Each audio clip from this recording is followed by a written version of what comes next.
If you're a fan of Fleabag, this Sorry Baby is darker than Fleabag, but it's still very, very funny.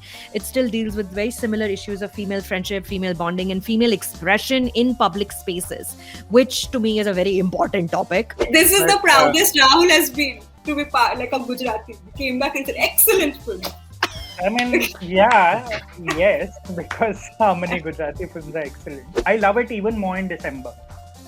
Because of what has gone down in the last few months, because of the nonsense we've been put through and the nonsense we've watched. I think Mari Selvaraj is one of the best filmmakers from sort of within in our cinema. nation. It's so nice to have like a film that respects the audience's intelligence and time. Nishaanchi only works if you watch both the parts together. I watched the whole film together as like a 5-hour mammoth viewing experience. Rahul's in the background walking away. The second half.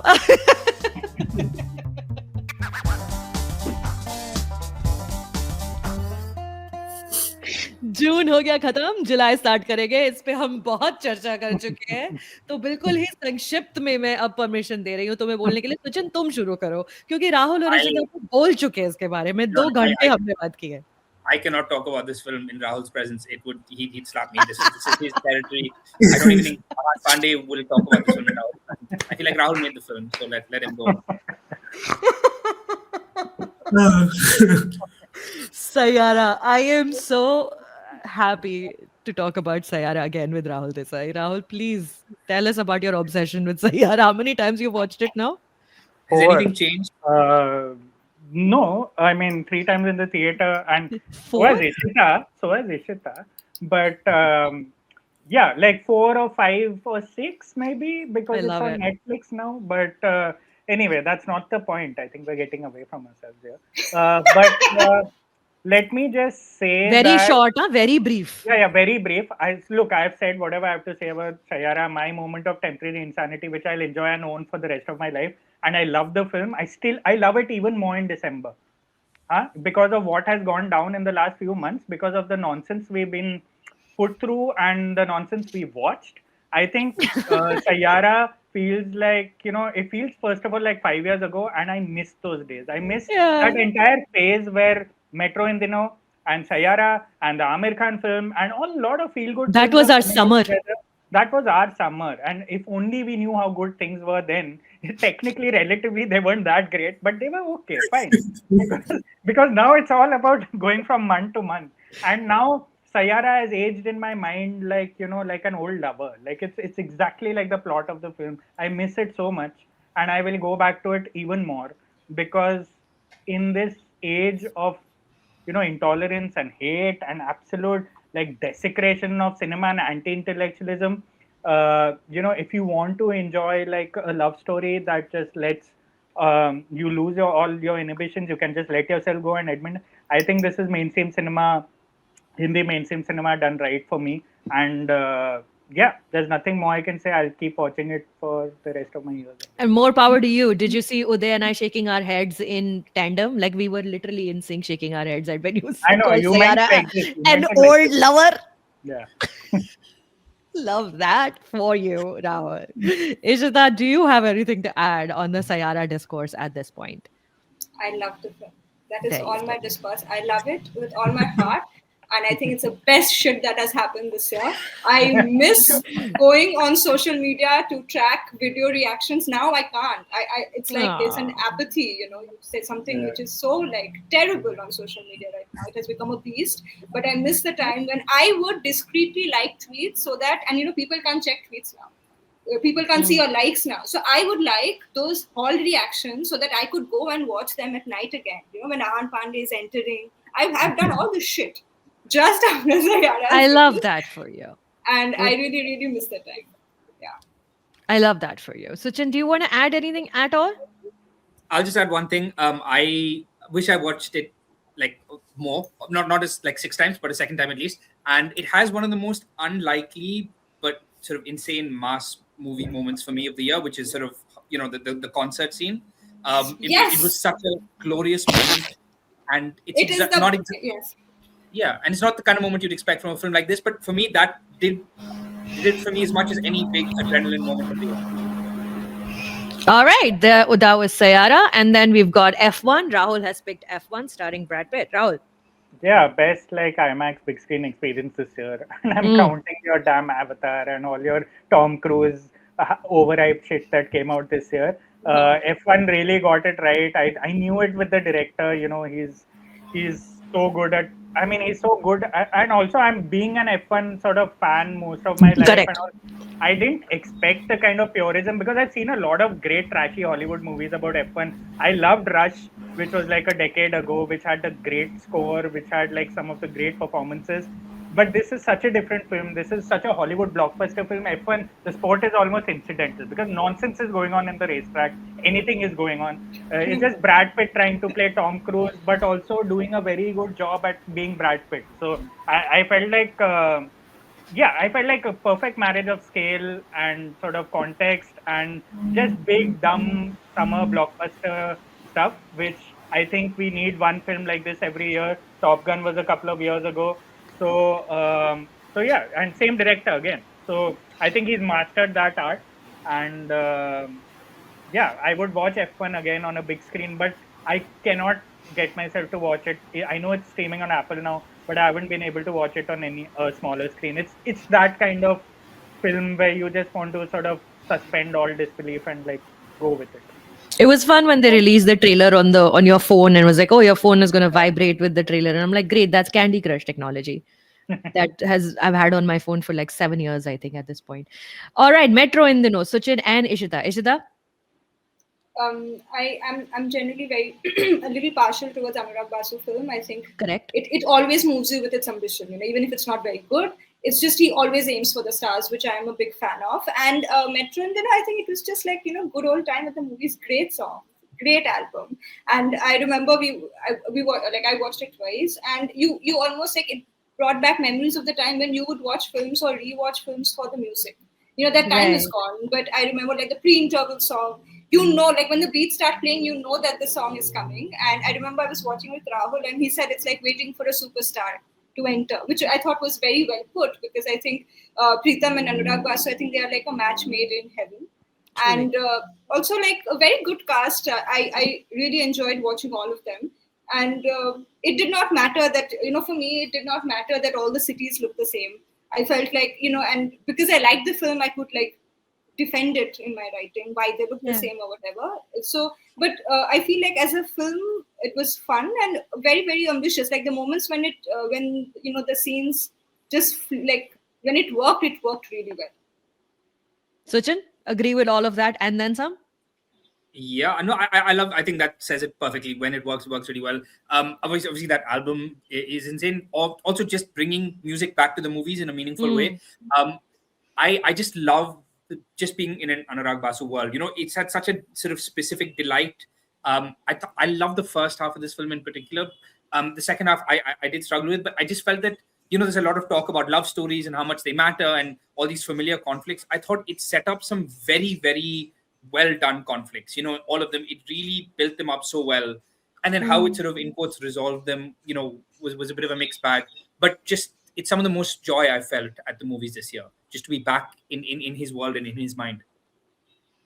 Metro in Dino. And up next is Appocalypse in the Tropics, which is a documentary film I watched recently, and I do believe that it became available to watch in India as well. That's why it's on my list. Very briefly, it is set in Brazil, and it's about Jair Bolsonaro's regime, how it came to power and how it fell also simultaneously. So watching it, so many parts of this story one can relate with. When you talk about strong leader figures who change rules and laws as they go, it's a very universal story in that respect.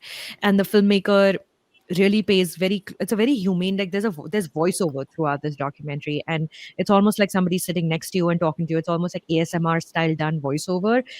The visuals that you're seeing are of this rise to power and then uprising against that rise to power and then falling of the regime. And recently this year, Jair Bolsonaro has been sentenced to some years in prison with very strict punishment has been announced for him. Towards the end of the documentary, he flees Brazil and goes to America. But so many portions of this Apocalypse in the Tropics are very relatable. So if you get an opportunity to watch it, I do believe that it is streaming in India. That was my next pick, Apocalypse in the Tropics. The Hunt, Suchin, another Sony Live original. Shout out Sony Live. Oh, just me who's picked this. Okay. No. I'm a big fan of this one. It for me, from a cast perspective, it reminded me of Scam almost in some ways, because it was just this army of actors we've seen often, but really given something to do. For me, Sahil Ved is the sort of MVP of this show, but actors that we've really seen sort of do so well, but really given more meat. Also, I did have a few issues with the craft. It felt very sort of competent, but not the most sophisticated. But I thought it had an incredibly brave last episode where it all builds up to this one big moment, which is a massive anticlimax. The government machinery gets in the way of sort of these investigators, and the pace slows down. It becomes this very, very sort of dry watch, which is essentially the point. And I thought that was incredibly brave.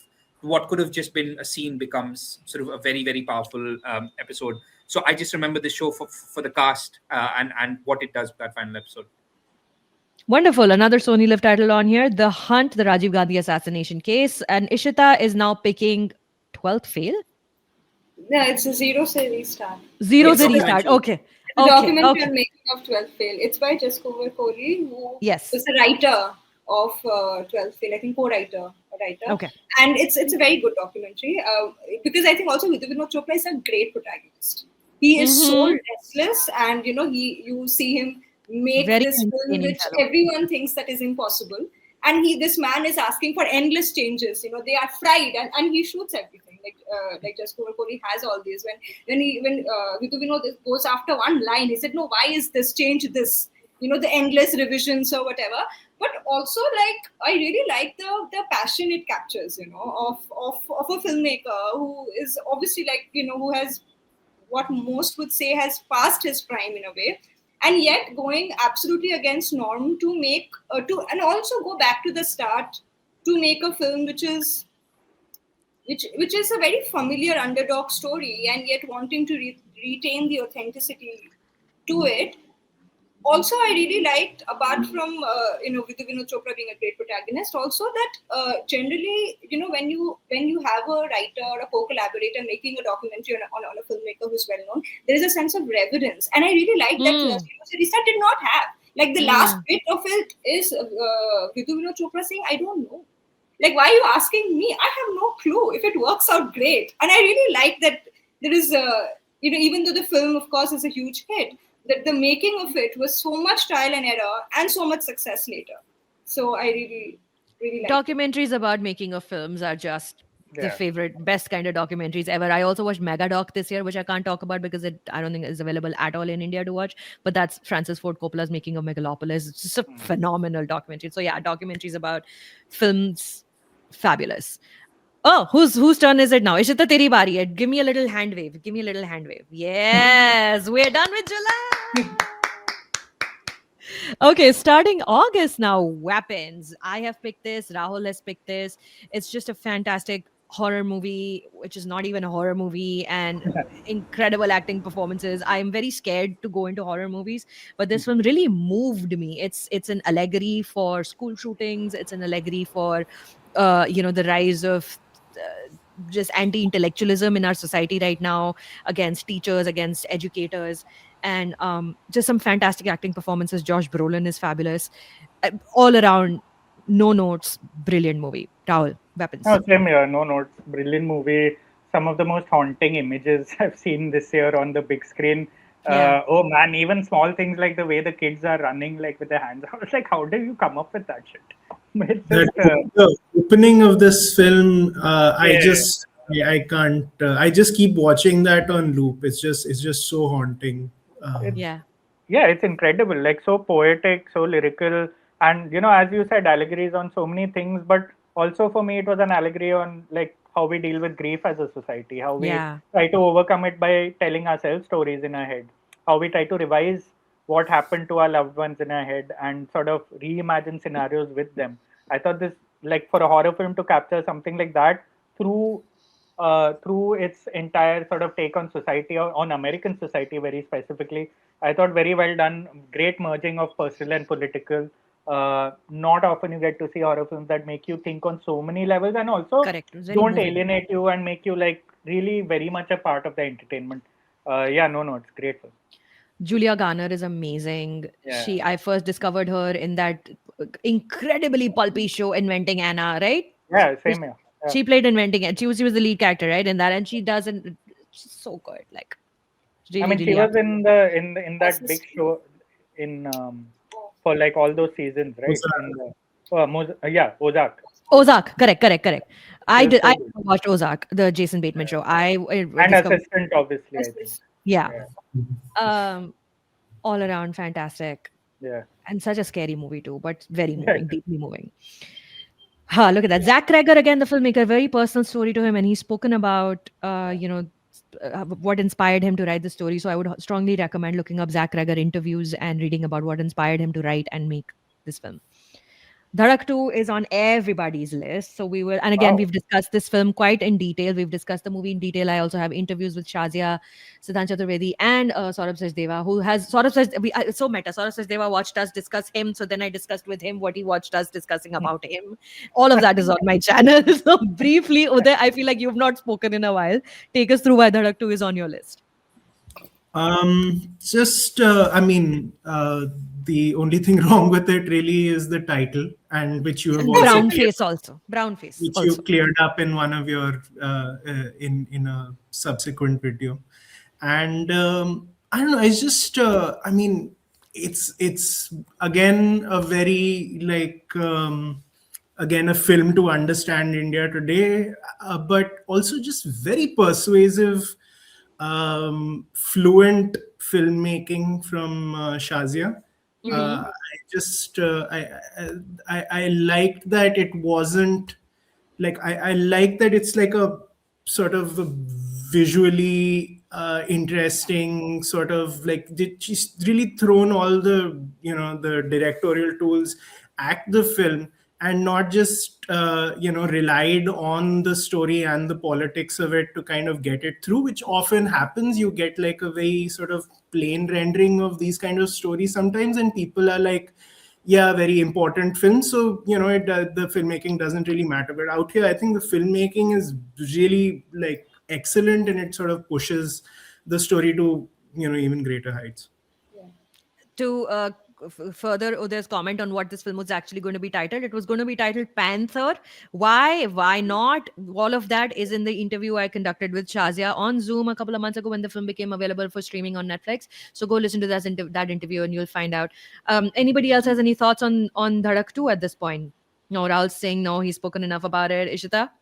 Something to add? I agree with Uday. I feel like Shazia has a very distinct voice which came through to the film, and the bit I think we spoke extensively about it, that scene when the student leader looks into the camera. It's one of those moments in Hindi cinema I didn't expect to see this year. So it something which has stayed back with me. So yeah, I'm glad the film got made and released. And it is available for people to watch at home. Suchin? No, I'll just add that it's an incredibly angry film, and I really felt the rage, and I didn't expect that. I also feel like this is one of those films that really needs a lot of critic support in a surprising way. I really think that it sort of fell through the cracks. It has a lot going against it.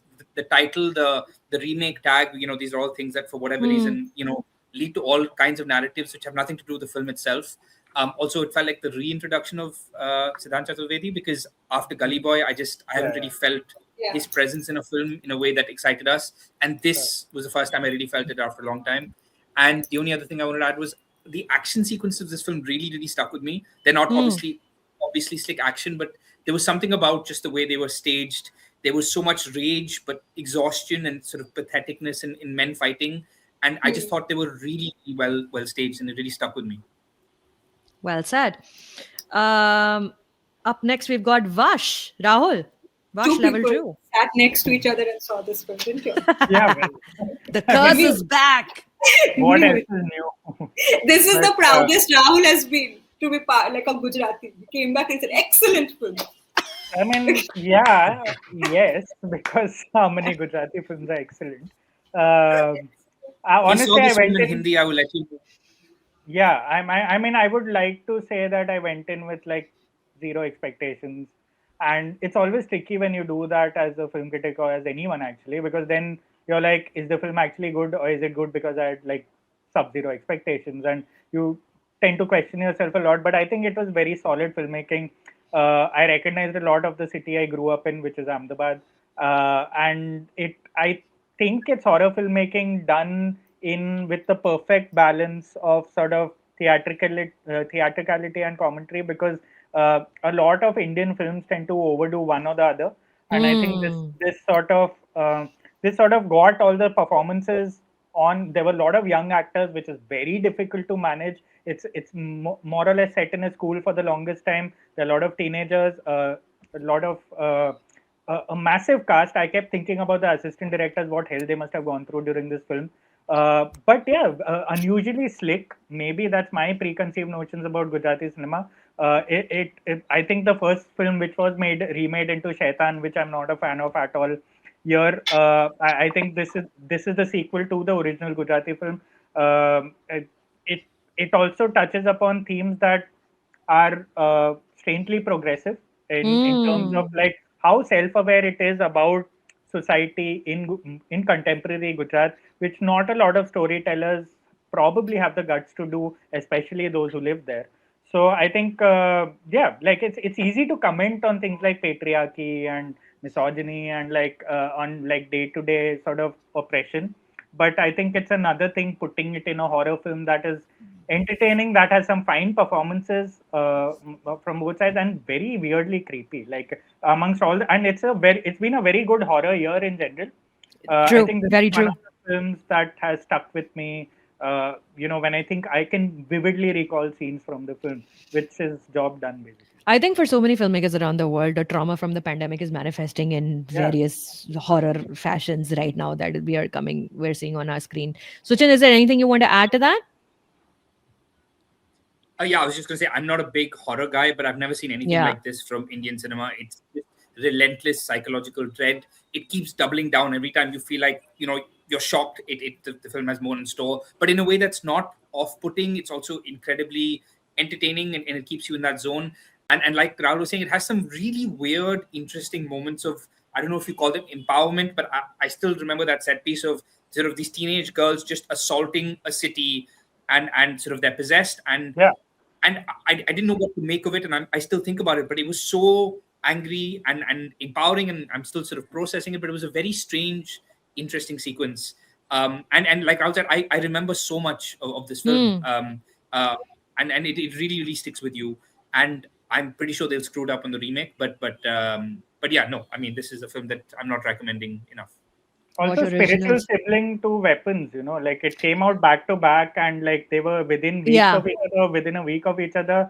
The themes are very similar, especially with the kids going like running riot all over the city, which is a very dark joke. But yeah, like it was uncanny, and it also said so much about how maybe two different societies are separated by thousands of miles, but the filmmaking, the storytelling, the way we sort of tell stories through a cultural lens are very similar at a very fundamental human level.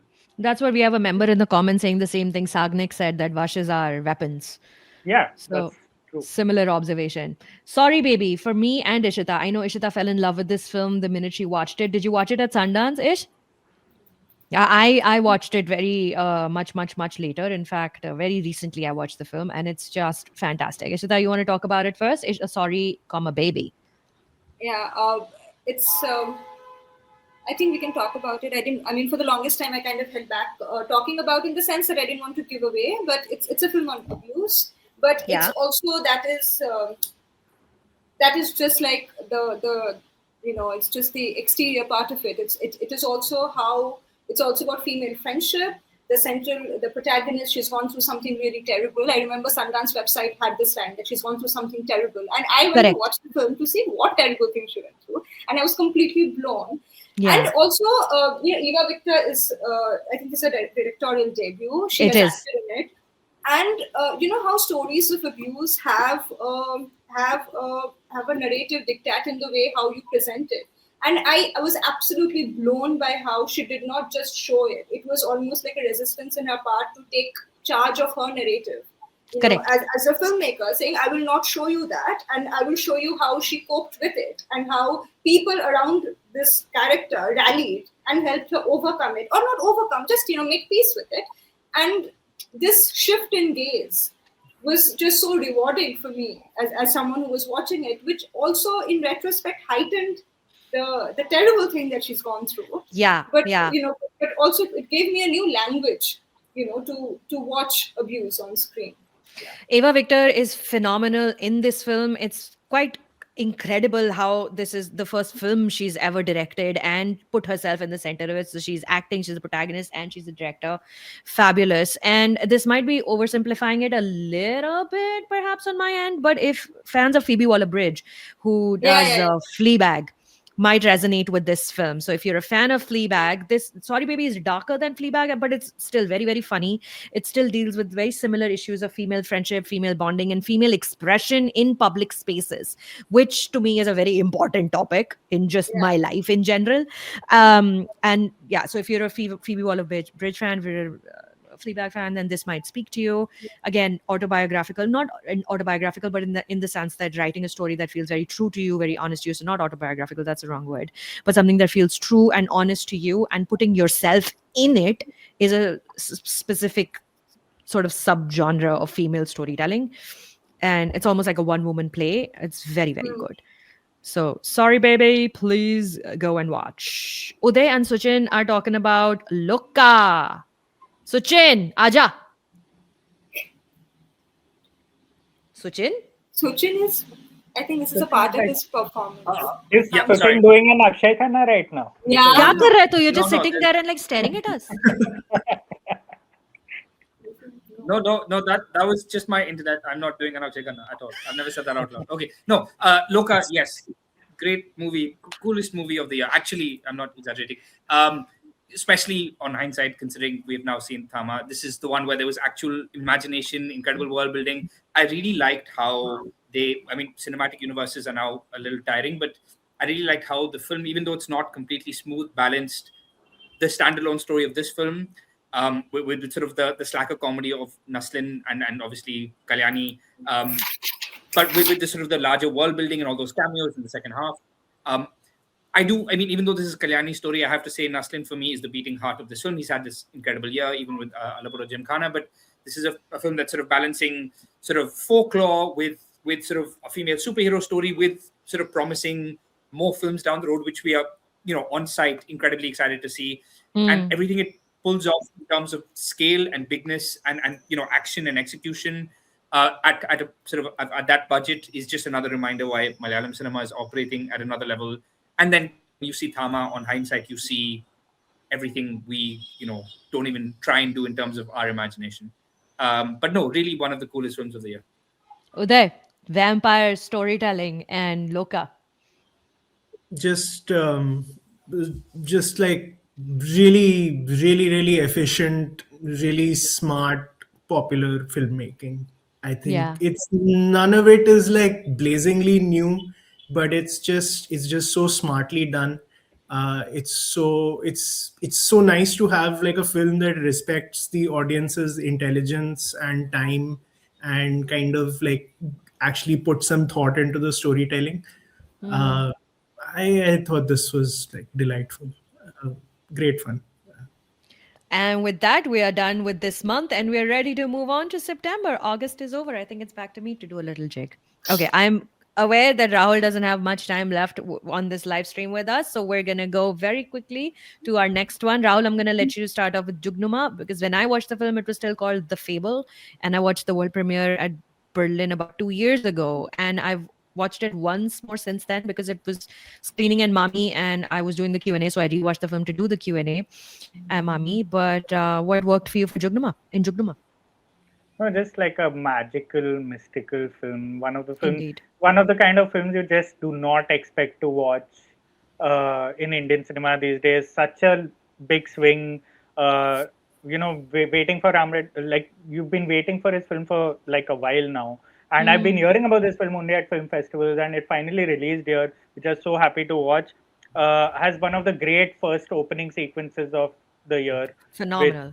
Just like a character, just doing the most unexpected, weirdest thing ever. Just like jumping off a ramp and like just flying into the sky, which is insane. And that sets the tone for just how the film sort of marries so many themes, so much magic realism, but also at the same time, so much to say about society itself.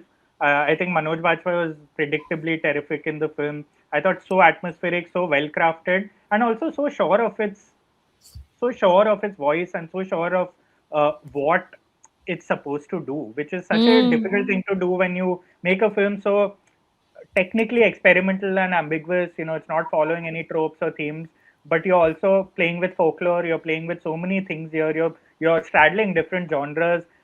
Such a beautiful film to look at. The grainy film, so much the way they play with darkness and fireflies, and it's just a mood in my head, right? Like when I think about the film, I just think about I think about what I was feeling while watching the film more than the plot or more than the premise, what it was, the commentary. I think very, very clever film in the way it also plays with the conceit and telling us a story about a family, but it's also not letting us onto who they really are. So yeah, very well done film, and I'm thankful that films like this are made and released in theaters for what it's worth, because otherwise, if films are only watched at festivals and just a select few of us can watch it and then just only talk about it and hope the rest of the world will watch it, but they just don't. And I'm glad that it released on big screens here, because there's no other way to watch it. Yeah, I mean, shout out to Sikhya and Anurag Kashyap for coming together to distribute this film and bring it to our movie screens. The word atmospheric is just the perfect way to describe this movie, because there are scenes where Priyanka Bose's character is sitting around a bonfire and singing. You can almost smell the bonfire. It is just shot so beautifully, and the filmy green works delightfully. And the title of the film, Jugnuma, with the fireflies dancing all around you. When you're watching it in a big theater with all the lights dimmed, you can feel the fireflies exit the screen and encircle you, and you become a part of this scenario. And for somebody who's a romantic about the experience of watching cinema on films on the big screen, this is just heaven. This is like an amusement park ride. It's you're falling asleep in the lap of your loved one. It's all of those wonderful, beautiful hugs that you want and get in the wintertime. For me, it's just a delightful movie. And for me, it is also what I really liked about Jugnuma is that you can read it in so many different ways. You can get from it whatever allegory works for you. It's a fairy tale, it's a fantasy, but it is also a metaphor for colonialism, perhaps, if you look at it from that angle. Imperialism, if you look at it from that angle. And it has one of the finest Deepak Dobriyal performances in recent years. I love a serious Deepak Dobriyal performance, like we saw him in Sector 36, but also he has so much pain and heartbreak as the character. He plays the keeper of the grounds.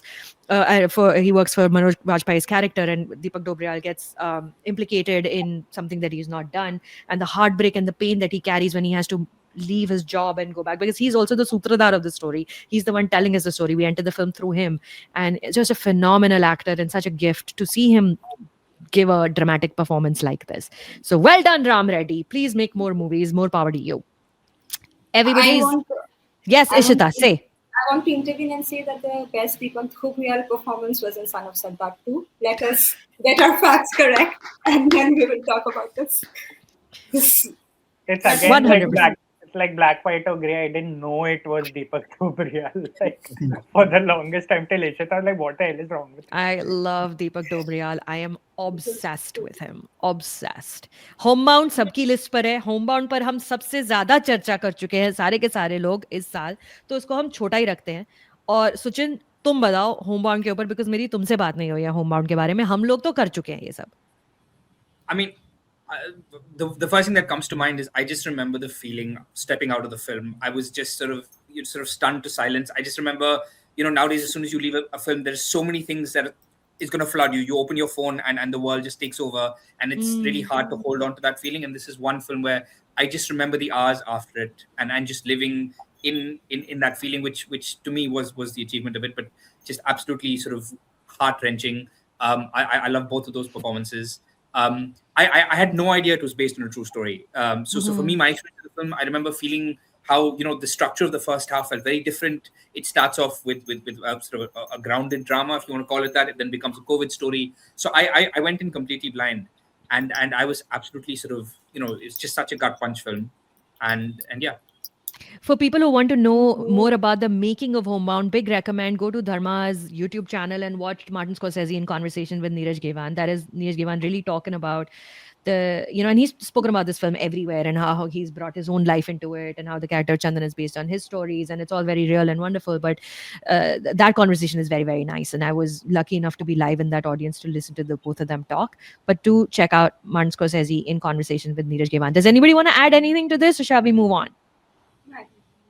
या because हम कर चुके हैं Homebound के बारे में बहुत सारी बातें कर चुके हैं अरे bads of Bollywood bastards of Bollywood Ishita आजा मेरे फेवरेट बॉयज हैं ये दोनों यार लक्ष्य और Raghav It's just a lot of fun. I think not holding back and just like a very good example of a series growing on you because I remember it started a little shakily and then by the time it went on, I think the jokes were landing very well. The cameos were very well earned and well done. Of course, the Imran Hashmi bit is like legendary right now. But also, I want to say that it worked the first time we watched. Like the first time I watched it, I was laughing like a crazy person.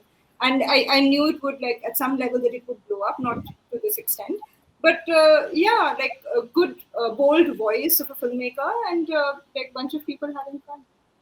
Bastards of Bollywood. Tamalima. Rahul, Aja, tell. I mean, it's not in my list. Oh, shoot. No, it's not. Sorry. No, it's not. But whatever, I enjoyed it. It's great. It's like nice light entertainment. Sorry, I didn't realize it's not on your list. Suchin, any thoughts on Bastards? Yeah, I'll just say for some reason comedy is a genre you're not allowed to touch on streaming, and it's nice to see something that really goes for it. I like that despite the bigness and flashiness of it, there's so much going on. You really felt a voice, there's sort of a very sort of angry comedic voice on the other side of this. Those moments some of those moments are absolutely glorious, and yeah, I had just absolutely so much fun with this and everything with Raghav Juya. And Bobby Deol never looked this hot. He looked very hot. Bobby Deol is very attractive, and he started movie star in this film after a very long time, so he's looking really good. So me, Ishita, and Uday have Sabar Bonda, also known as Cactus Pears, on our list. Uday, Rohan Kanawade's beautiful Marathi film. Wonderful film. It's really subtle and it's really revolutionary in a very subtle, very quiet way. You'd be surprised with what all this film gets away with saying, and how it presents a very different view of what you would expect the characters in this milieu to have, and instead the ideas that it has, I don't think like urban stories, mainstream stories have been anywhere near as open-minded and as sort of progressive as this. Just a very and just a very beautifully done film. Also, lovely lead performances. Rahul, Ishita, and I had an opportunity to spend some time with the two actors of the film as well, Suraj and Bhushan, and they're both just everybody associated with this film is so mild-mannered, but also so passionate about the work that they do. They're both theater actors, both of these actors that you see on your screen right now, and just wonderful people to have a conversation with about the craft of acting. Right after Sundance, I had the three of us. I had an opportunity to spend some time with both these actors, and they're just fascinating. And Rohan Kanawade this is a film which is also largely autobiographical for him, and he does full justice to it. Ishita? Yeah, same. What I said, that it's revolutionary in a very subtle way.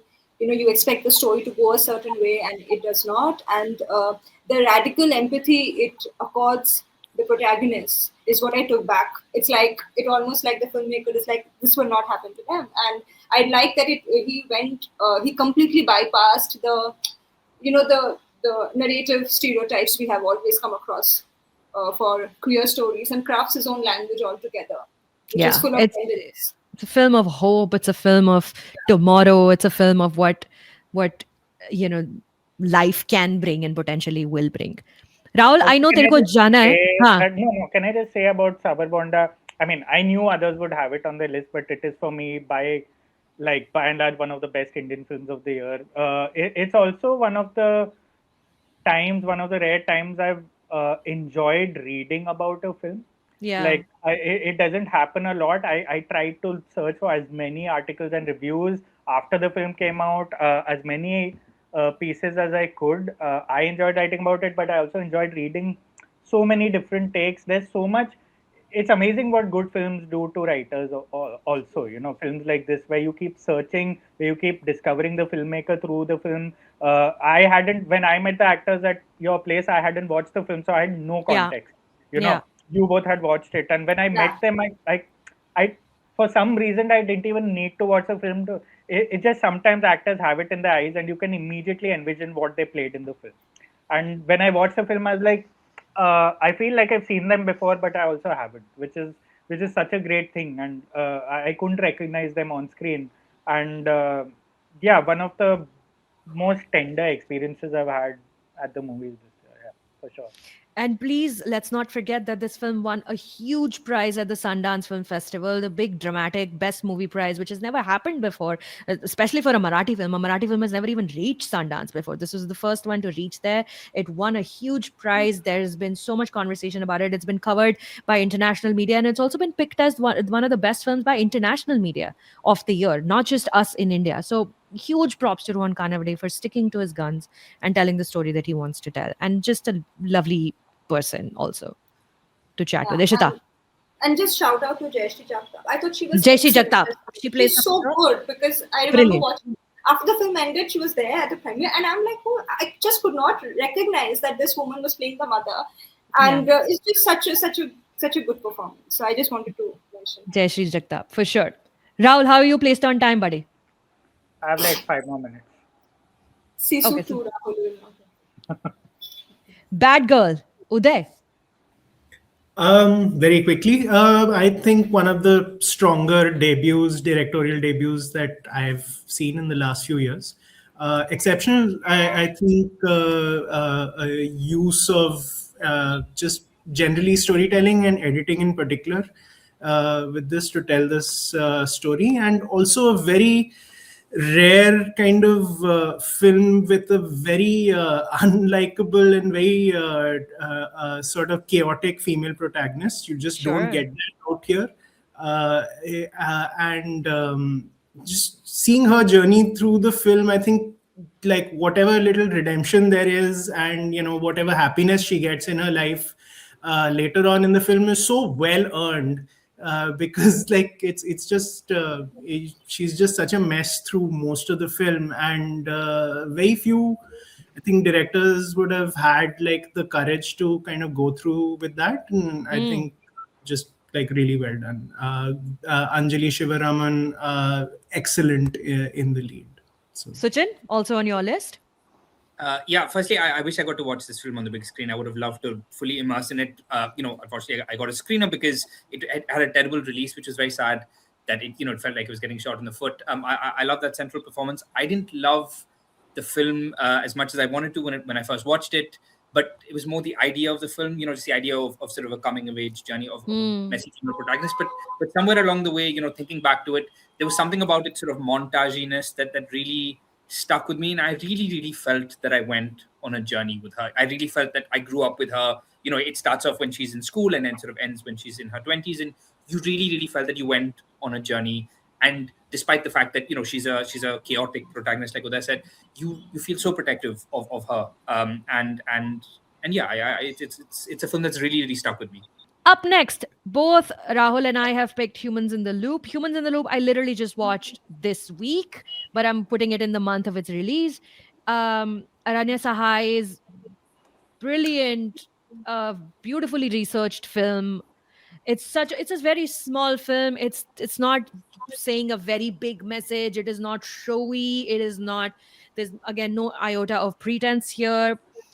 And this film works on so many different levels. Just to give a little context, it is the story of a young mother who is also recently single, raising her 2 children, but also works in an AI data center in the village, in a small village in Jharkhand.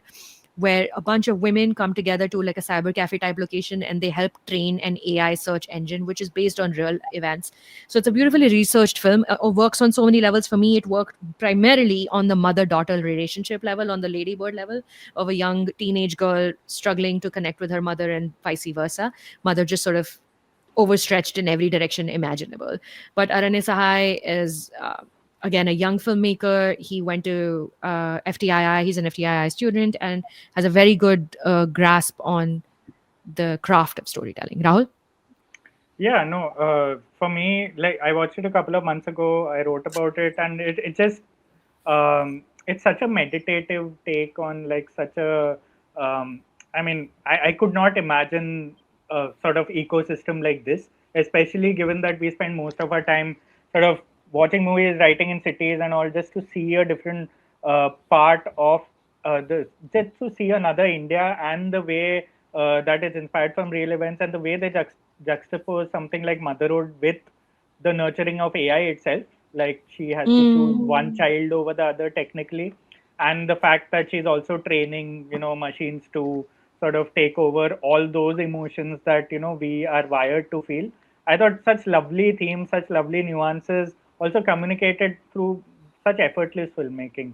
Not a lot of showing off, just very matter of fact and lovely performances in the film. It stayed with me. I also have noticed like it's also gotten divisive reactions because I don't really understand why, but I was very interested to hear takes of people who just did not get with the film at all, because that doesn't tend to happen with films like this. You tend to come at it from a very sort of indie, beautiful, profound little theme film. But I've been very interested to hear the takes of people who didn't like it, and it's all valid. And I just feel like you need films like that to generate even this kind of divisive conversation. Correct. This is the kind of discourse you want, rather than. And I feel like the filmmaker Aranya Sahai is all for it. If whatever discourse around this film, I don't think he's shying away from any of that, and he's very interested in listening to how people are reacting to his film as well. There's some wonderful scenes in here. There's one scene where this little girl goes into a forest with another friend of hers, another little girl, and then her mother comes, the other girl's mother comes and says, "No, you can't be friends with her for whatever reasons. They have their own biases in the village." So, but the friend little girl has to take our protagonist little girl back because she will get lost if somebody's not guiding her out of the forest. And then in another sequence later on, she decides to use Google Maps to go through the forest herself, and she gets lost. So she gets lost. So she's also making a commentary on people versus AI. You can enable AI, you can grow AI. AI will grow. We can't stop it. But at the end of the day, it's only people and our relationship with people that's going to make us survive in the big bad world out there. Rahul, I know you have to leave, so I will not hold you. Yes. Are the rest of us okay to continue for a bit longer if Rahul leaves right now? Yes? Yes, Ishita? Yeah, Rahul is going or what? He's saying. Yes, I am supposed to go. Okay. No, we are. I was looking forward to your views on Sisu 2. Damn it. Sisu 2, I wanted to talk about Sisu 2. We didn't reach it in time. I just want to repeat Sisu 2 so many times until I say Susu by mistake. Listen, we're in the last 3 months, so we're gonna be, I think, another 15 to 20 minutes. Yeah, I know. Which I understand that you don't have the time for, but thank you for joining us, Rahul, and I will see you around soon. Yeah, and I'll be looking forward to the last 3 months. I will be watching this live later. And please speak for me if some of our choices intersect. Ishita, I'm looking at you. Yeah, fine. She's looking away. She's literally looking away. I will speak. Dumbest observations and speak. Uday, I want you to speak about Sisu 2, please. Just Google it. I haven't seen it. Yeah, he's making a First of all, I thought it's a made-up title because of what Rahul said. And then he's like, you are so cinema illiterate. You don't know. It's one of the great action films of this decade. Honestly, I'm not kidding. Let's review Rahul's picks like Rahul. It'll be fun. Let's try and do that when we come upon. I mean, Uday, I'm surprised you didn't put Fateh in your list this year. Since action purist that you are. I considered it, and then I was like, "Yeah, thoda zyada ho jayega." But I want to Sonu say Sood that will not take Sonu it. Sood is still walking as we speak. shout out to Fateh. It's Shout out to Fateh and Quite Sisu a- too. quite a fun action film, Yeah, I have to say. Sonu Sood. Thanks, Rahul, for joining. I'll Okay, see you guys. around. Bye. Bye, buddy. Okay, up next we have, let's see. Oh, Suchin को बड़ा कर दिया मैंने. क्यों कर दिया? Suchin तो अभी कुछ बोल भी नहीं रहा है. Okay, कहाँ गई मेरी presentation? Presentation यहाँ पर है. 1 second. One battle after another. Rahul तो चला गया. मैं तो क्या ही बोलूं इस फिल्म के बारे में. But तुम लोगों ने किसी ने नहीं ऐड किया in your best of list. One battle after another. Interesting. We had a limit of 2 placed, so Okay. So it's not on your top of the month of the list, because I understand what's happening over here is that we have so many titles in October, September, November this time. So if you're picking 2 top from the film, some films will not make it. That's what we were trying to do, which is, completely fine. Now, one battle after another also, we've discussed, and it's okay that Rahul's left right now, because Rahul and I did a very long conversation on this film that you can watch on the channel. Paul Thomas Anderson is one of my favorite filmmakers of all time, ever. And, I can't help but think of my friend Vineet, because we used to discuss Paul Thomas Anderson movies constantly. He would have loved this movie. Leonardo DiCaprio is fantastic. Chase Infinity, fantastic. Great performances, great storytelling. Sure, there's been debate around the film as well, and its depiction of black people versus, white revolutionaries and things like that, all that stuff. But then again, I think it's a very, very progressive film, and I really liked One Battle After Another. I'm going to move on, because I've spoken about this film quite a bit. Nishaanchi, okay, I'm the only one who's picked Nishaanchi, but I'm going to say very quickly here, Nishaanchi only works if you watch both the parts together. Nishaanchi does not work if you split it in half. I really like second half of this film. I watched the whole film together as like a 5-hour mammoth viewing experience. Rahul's in the background walking away. The second half...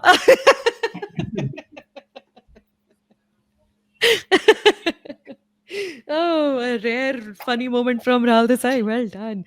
I really like the second half of this film, when Aishwarya Thakre's character really hits rock bottom, when he moves, one twin moves to the city and tries to get a job in a shoe store, and all of that portion really works for me. I think Anurag Kashyap has such a wonderful way of getting actors to act, and it works. It's no Gangs of Wasseypur, but I think it wants to be Gangs of Wasseypur as well. Again, Monica Panwar, brilliant. Just brilliant. Vedika Pinto, very, very good. Any thoughts on Nishaanchi Gang? Both together. We're not doing part 1, part 2. I'm talking about it as a whole. I haven't watched part 2. Okay. Suchin, have you? Watch it. I haven't watched part 2, but I will say I really like the actors, and I think it has some great action sequences that aren't talked about enough, because he did some very interesting things with those. That's what I'm saying. So once you watch the whole thing as a whole, it becomes a much better film. But the problem is, if part 1 doesn't make you want to watch part 2, there's a bit of a 100%. Yeah. I understand what you're saying. I do understand what you're saying. And it's also really bizarre that this film was just dropped on Prime Video without any announcement or information or anything. Like, nobody knew that this film had started to stream. We guys didn't know that this film had started to stream until it said, oh, Nishaanchi is streaming now. And I was like, what? Come on. So, okay, great. Up next, अक्टूबर शुरू हो गया है और अक्टूबर में अब हम जाएंगे सबसे पहले बाइसन कालामादन. सुचिन, आओ जी, बाइसन के बारे में बात करते हैं. ध्रुव Vikram playing Kitta. Yeah, no, I'll keep this short. I think Mari Selvaraj is one of the best filmmakers from sort of within in our cinema. nation. Yeah, similar to sort of Sinners, that same conversation. It tells you so much about what craft can do to just make it. It's one of those films where you just cannot look away from the screen. It's obviously also reminded me of sort of Sarpata Parambarai Paranjit's film, because again, absolutely similar themes of sort of blending sports. But I mean, the things that stuck with me most is the idea of triumph and tragedy sort of going hand in hand, because even as he sort of progresses with his career, he's always faced with endless obstacles. Every win feels like another loss. and it had two of the most interesting characters I've seen in any movie this year, which was the two sort of the rival leaders, which he's caught between. And every time you know exactly what the film is going to do with this in a more conventional sense, it sort of flips it on its head so interestingly and it gives both of them real dimension, which I thought was very interesting. But it is some of the most powerful filmmaking I've seen on the big screen this year. Saraputta Paramarai, Paranjit's own directorial, is a fantastic film. I feel like Paranjit produces this one, but Mari Selvaraj has made this to be a little bit more approachable than Saraputta Paramarai, because it follows like very mainstream commercial beats. Like the final match is India-Pakistan. It's a very, like, he's trying to reach the audience where they're at. And I think that's wonderful. That works great. Dhruv Vikram is just phenomenal. It's no further notes. Bison Kalamadan. Again, I have an interview with Dhruv Vikram as well. He has like 5 lines of dialogue in the entire film, if I'm not wrong. He doesn't talk much. Yeah, it's such a nice performance. Most of it is either playing kabaddi or running. He runs so much. Every single time he runs, he's running with a different feeling in his eyes, on his face. So there's so many running scenes, and he's just great in literally all of them. Again, I have an interview with Dhruv on the channel if you want to understand his process of making this film a little bit deeper. The Lost Bus. Now, I picked this Paul Greengrass movie because, and I think it is 100% available to watch in India. Matthew McConaughey does this intense, brooding character. He's so good at doing these scenes. And this is a very entertaining film. And at the heart of it, the story is not very entertaining. The story is about an LA wildfire, not this one's a historic LA wildfire, where this Matthew McConaughey is a bus driver and America Ferrara is a school teacher, and they have a bus school of school children, and they get lost in the LA wildfires. And through the duration of the film, they are trying to look for a way out and save these children. There's many all is lost moments, and that, like, it's a very scary film to watch, and I watched it on the big screen, and it's almost shot like a horror movie without it being a horror movie. The cinematography, in so many parts, you become the fire when you're watching the film. So you're sneaking up on the bus from a very low angle shot, and it's just shot very, very beautifully. And I think it is one of my absolute favorite films of the year. It's really weird or unfortunate. I don't know how systems work here in the United States of America, why it's not really in the awards conversation right now. I thought it would be a little bit more, but that's not for me to understand or bother with. Very good film. Did anybody get a chance to watch it? Yeah, I've seen it and I fully agree. It's such a thrilling film. And I love that performance. Matthew McConaughey as a dad, you can't go wrong. So good. And it's his real son who plays his son in the film. Oh, damn. Nepotism. Okay, The Perfect Neighbor, also on my list. A documentary film on Netflix. I'll talk about it very briefly. Made by filmmaker Geeta Gandhir. This is the real life story of an incident that happened in Florida where a woman shot her neighbor and then tried to use the stand your ground law. So the story is not something that you've not heard before. What's interesting about The Perfect Neighbor is the way it is shot, edited together. It's almost all of it is body cam footage. Motorcycle. Almost all of it is body cam footage from the police officers who kept getting called to this neighborhood over and over again, because this woman who you see in the picture kept complaining to the cops about children playing in the street. So cops kept showing up over and over, and all of the documentary is stitched together just using the body cameras the cops wear. So this is a commentary largely on the need for documentation in the world that we live in today. And then some of it is, as you can see, CCTV footage from within the police station, but there's no recreation. There is no talking heads. There's no interviews at all. All of it is publicly available footage that you can use something called the Sunshine Law that allows you to access this footage. This film is streaming on Netflix and already has done well in the award season, and I feel like it's going to continue to do well. Filmmaker is Geeta Gandhir. She is an American filmmaker who's worked with Spike Lee quite extensively. Fantastic film. Has anybody seen it? Doc. Very good. The Perfect Neighbor. Very good. Must watch. Another one on my list. Oh my God. I feel like I'm adding too many that I wasn't supposed to be adding. I feel like I highlighted 2 and I just put all of these things. So I feel like Maitri has just added them in without realizing that these are not the films that I wanted to add. But Nice Indian Boy, which released in India under the title An Indian Boy. Very sweet film, premiered at South by Southwest a couple of years ago. Karan Soni, who you might know as Dopinder from the Deadpool movies, Jonathan Groff, Sunita Mani, Zarna Garg, and Harish Patel.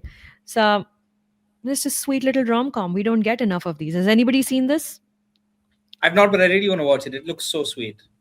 Anybody else? Mhm. No? Okay. Very nice movie.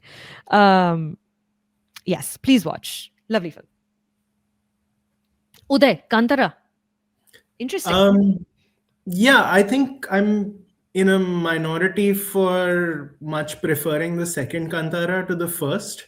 Wow. I know it sacrifices a little intensity, but I think the comic timing and the timing in general is just, a lot sharper in the second one. It almost kind of reminded me of like kind of the other Asterix and Obelix comics. Like it had that kind of sort of jolly sort of momentum to it, especially in the first half. So I enjoyed this one quite a bit. Suchin, why did you pick this one too? Yeah, so for me, firstly, it's a lot of movie. It felt like 3 movies in one. For me, Yeah. it was just such a impressive feat of execution. I wish I felt the emotion of it more. But I just thought it had so many holy shit, how did they pull that off sequences? I literally, there were so many moments of just like from a scale perspective. It did remind me a bit of Bahubali the first time we'd seen something like that, of like, holy hell, how did they pull that off? Not in necessarily the same way, but some of those set pieces really stuck with me. Obviously, the battle sequences at the end, that chariot sequence at the start, it just made me aware of, there are so many concessions we give action films in India from an execution standpoint of shoddy VFX or sort of weird stunt work, or it's cut together strangely. And this felt so smooth and so clean. And it was one of the, I think it's been a fairly disappointing year for blockbuster Indian cinema. So many of those tentpoles are disappointing. And this for me is the most satisfying Indian sort of blockbuster I've seen, where it really sort of, I really felt that big screen experience. And there was so much conviction and attention to detail. You really got a sense of 300 people or 400 people who had really given it their all in across the board to really bring sort of, to deliver a fantastic experience. And I think it worked in a lot of ways. So I wish I felt the film more, but I was really, really taken aback by a lot of it. All right, Kantara, it is. Up next, Steve. Rahul's not here to talk about Steve. Anybody wants to talk in Rahul's stead? No, Ishita's like, nope. Ishita, you're on mute, by the way, if you're trying to say something. It's okay. Tu mute par hai. Ishita, tu mute pe hai, silly. Oh, that is because the motorbike was. I'm saying Rahul is not here. His opinion now doesn't count. So But just to put it up here, I want to tell people that this is one of Rahul's picks. No, his opinion doesn't matter because he's not here. Screw you, Rahul. Let's start off November, you guys. Ishita, let us start off with, what is this? this film, I understand the surprise. See, I will tell you, this film is called Single Salma, and I want to Single club it with- Salma. Huma's produced this film, hasn't she? It is the year of Huma think- Qureshi. Yeah. Single Yeah, Salma. but I feel like I want to club it with Gustaakh Ishq, the other film on my list, because Okay. for like very simple reason, it is. I mean, it's a good film, but I think I also liked it because of the year we have had, and it's based in Lucknow, and both at least this film, it's based in Lucknow. It's about a Muslim family at the forefront, and they're talking in Urdu, and the religion does not become any part of the narrative at all. And I found it very surprising. Like, it is about a woman who is in her 30s, who is single, and her parents want her to get married. They're also a little iffy about it because she's a sole breadwinner of the family. So that conflict is there. And I really liked how she has two suitors, actually. One of them she falls in love with, and there is Shreyas Talpade. He's excellent. He's very good. And how he is this man who is really in love with her, he's in his 40s, I think. And he was just surprised that how hard he's fallen for this woman who is so outside his league. And at the end, I mean, for whoever sees it, like, she just chooses neither. She's like, no, I will go my way. But what stood out for me also in Gustaakh Ishq is, I think both the films spoke of a simpler time, and also when civility on screen was not as rare as it is now. Oh my Like, God, people yes. they were talking in a certain way. They were giving respect to the other character in a certain way. The language felt, they were speaking Urdu as it is in Gustaakh Ishq as well. So I think it also the nostalgia of what Hindi cinema was at that time. Okay. An endorsement from Ishita is good enough for me. I do not take her endorsement when it's about Saiyyara, but anything else I will take. Up next, Suchin, you want to talk us through what is this? Last Samurai Standing on Netflix. It's a show. Uday shares my love of this one. It's plot-wise, it's basically Hunger Games meets Squid Games. It's set at a time where sort of the age of the samurai is dying, and there's this sort of competition where all the samurai are sort of expected to sort of get together and fight in a very sort of Squid Gamey sort of way. It's very, very dark and very, very violent. But I really like it's one of those shows where packaging wise it's incredibly entertaining. It's obviously the action sequences are stunning, but it also has something to say about a very sort of specific time in life where sort of that way of life is going away, and it's centered on these soldiers who's sort of these vets who are, they are considered to be unimportant and insignificant despite everything they've given and done for their country. And it's very, very sort of well-crafted characters and just incredibly entertaining, but still in service of something. So yeah, I'm a big fan of this one. Uday, you share his love for this show? Film absolutely. show. Yeah. I'm a simple man. You give me like Squid Game with samurai, and I'm like all in. It's so good. Fabulous. It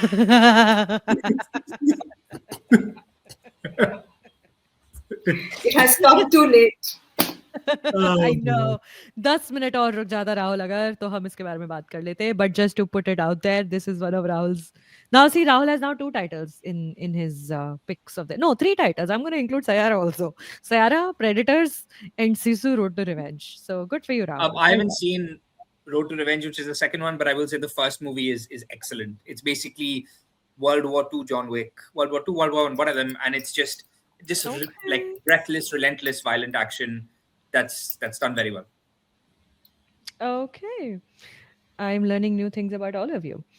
Agra. Rahul also picked Agra. I watched Agra at Cannes so many years ago and I haven't watched it since. So I will not be able to talk about it because I haven't refreshed it in my memory. But here, let it be known that Agra, Kanu Behl's Agra, is also on Rahul's list. Train Dreams, also on Rahul's list. Let it be known. Very nice film. Train Dreams is very nice. Have you seen it, anybody? Yeah. Not yet. Netflix, must watch. Very good. Gustaakh Ishq. Ishita, you want to continue your thoughts from Single Salma? Yeah, I think it's mostly similar. I just want to highlight Nasruddin Shah's performance. I think we are taking him for granted. He is just turning up in movies and he is making his age seem like an aesthetic, It's like he's just like doing his walking a certain way, and I don't think we are paying heed to it enough. And it really breaks my heart to see him, like this old. It just makes me really sad because he also, just represents us for a certain part of Hindi cinema which we are rapidly losing. Yeah. But he was like very, very good in this film. Like, this poet who was once very famous but now has become like a recluse. And Fatima is playing the daughter. And yeah, it's very nice. And to hear him speak Urdu is like, like listening to, like in a trance or something. It's very good. Gustaakh Ishq. Second best Nasir performance of the year. First being? Fateh.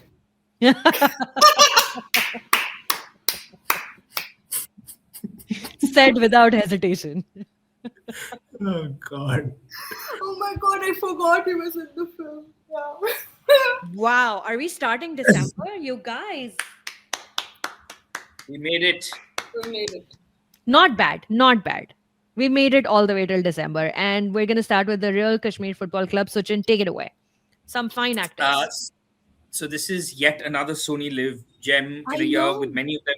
Sony Live, why don't you market these things more?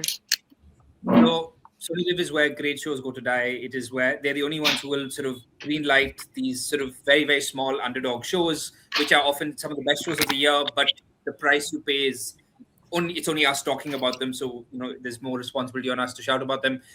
So this is an achingly sincere sort of sports drama, I guess, about a true story about the first professional football club in Kashmir. It stars Manav Kaul and Mohammad Zishan Ayub, both very, very good, and obviously a team.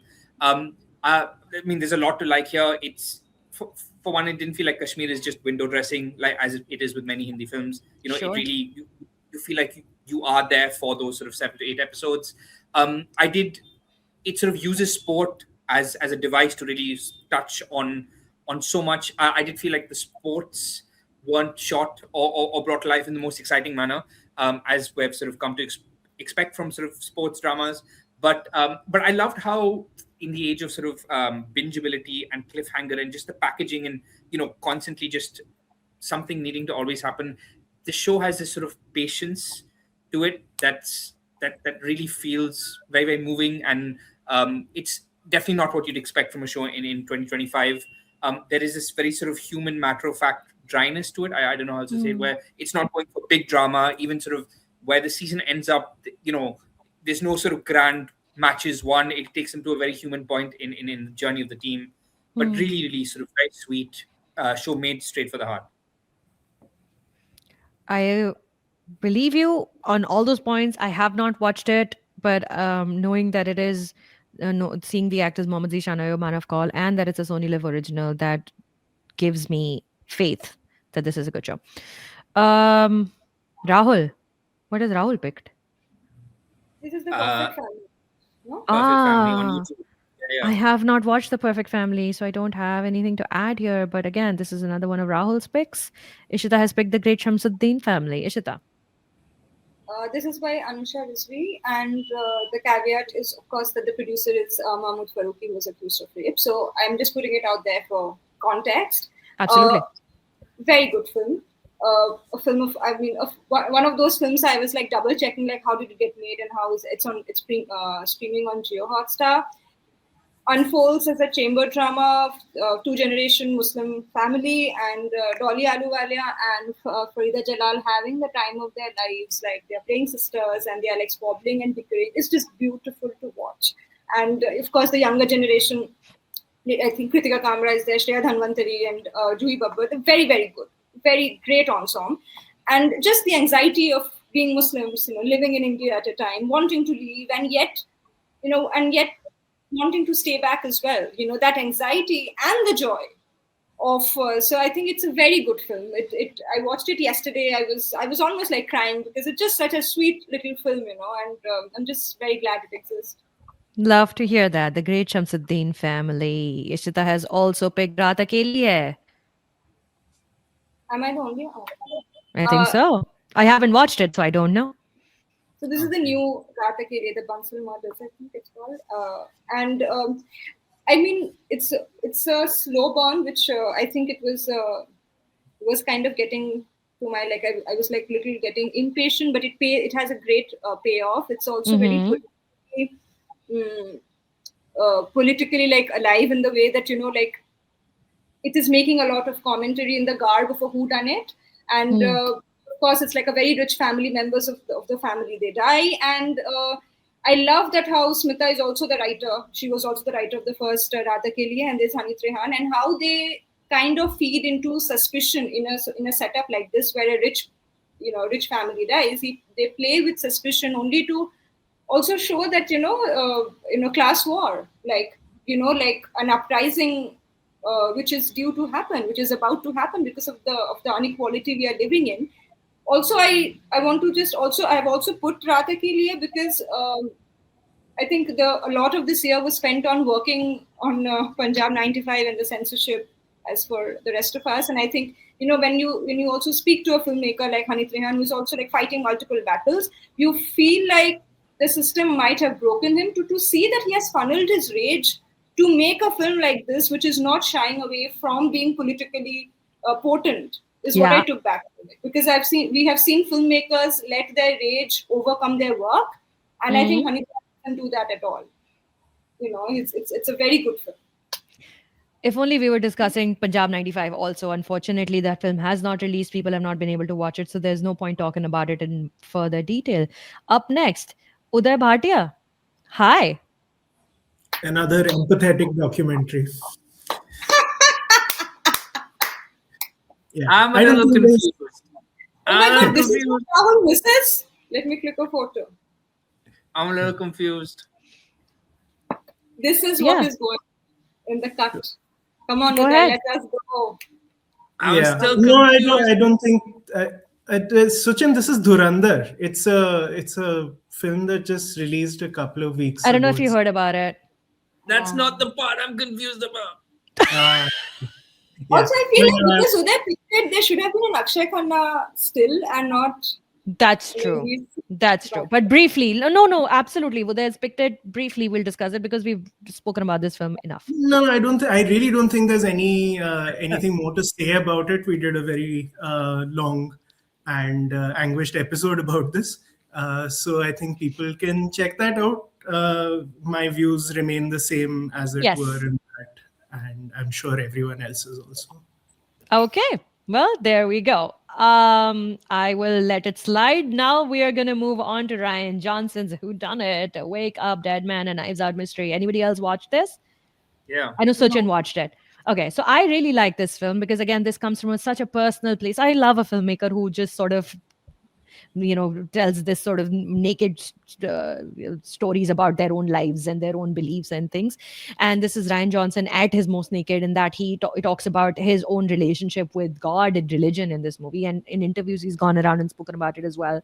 And it's very Martin Scorsese of him to use his art and craft to try and decipher what his own religious means to him, because he said he grew up also very, very religious, and now he identifies as an atheist, if I'm not misquoting him at this point.